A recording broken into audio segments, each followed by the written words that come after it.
Now, the United Nations human rights experts have expressed concerns over China's collective repression of its population, especially in Xinjiang and Tibet. The UN has asked the Chinese government to take decisive measures to protect fundamental freedoms in the country. The global body said that the persecution of Uyghur Muslims and Tibetans was a matter of grave concern. The UN also took note of the detention of lawyers and disappearances of human rights activists across China. The body also expressed concerns over crackdown on journalists and medical workers who criticized the Chinese government's handling of the coronavirus pandemic. Many of the critics have been charged with spreading misinformation and disrupting public order. Hong Kong also featured in the UN report. The United Nations denounced the repression of pro-democracy protests in the city. It took serious note of impunity for excessive use of force by the police, the alleged use of chemical agents against protesters, and the sexual harassment of female demonstrators in police stations.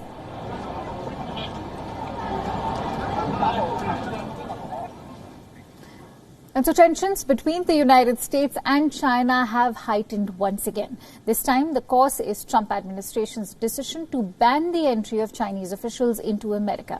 The State Department in the United States has imposed visa restrictions on Chinese Communist Party for undermining the freedom in Hong Kong.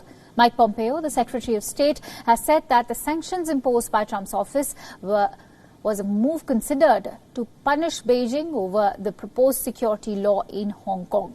The visa sanctions imposed by US would target both current and former members of the Chinese Communist Party and comes right after the US Senate voted to impose sanctions on individuals who undermine Hong Kong's autonomy and the banks that do business with it.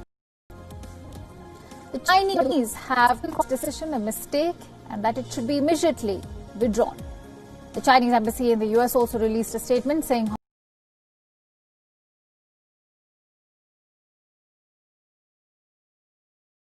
security and development interests.